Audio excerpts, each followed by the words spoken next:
Anniversary poem by John Greenleaf. Whittier. Once more, dear friends, you meet beneath a clouded sky. Not yet the sword has found its sheath, and on the sweet spring airs the breath of war floats by. Yet trouble springs not from the ground, nor pain from chance. The eternal order circles round, and wave and storm find meet and bound in Providence. Full long our feet the flowery ways of peace have trod, content with creed and garb and phrase. A harder path in earlier days led up to God. Too cheaply truths, once purchased dear, are made our own.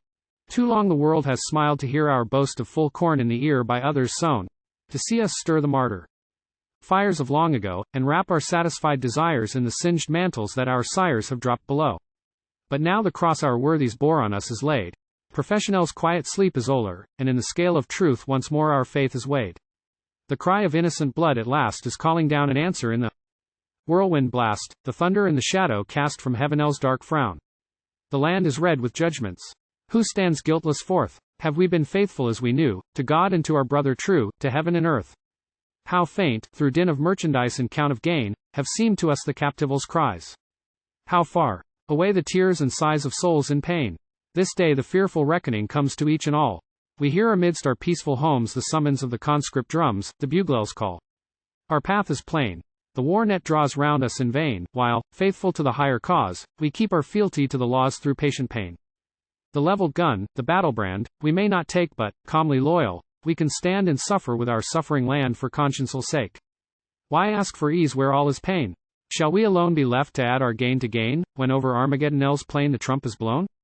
To suffer well is well to serve, safe in our Lord the rigid lines of law shall curve to spare us, from our heads shall swerve its smiting sword.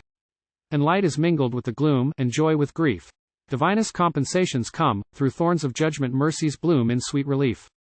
Thanks for our privilege to bless, by word and deed, the widow in her keen distress, the childless and the fatherless, the hearts that bleed. For fields of duty, opening wide, where all our powers are tasked the eager steps to guide of millions on a path untried. The slave is ours. Ours by traditions dear and old, which make the race our wards to cherish and uphold, and cast their freedom in the mold of Christian grace. And we may tread the sick bed floors where strong men pine, and, down the groaning corridors, pour freely from our liberal stores the oil and wine. Who murmurs that in these dark days his lot is cast? Gödel's hand within the shadow lays the stones whereon his gates of praise shall rise at last. Turn an oĺer, O outstretched hand, nor stint, nor stay. The years have never dropped their sand on mortal issue. Vast and grand is ours today. Already, on the sable ground of Manel's despair is freed a glorious picture found, with all its dusky hands unbound upraised in prayer. Oh, small shall seem all sacrifice and pain and loss, when God shall wipe the weeping eyes, for suffering give the victor's prize, the crown for cross.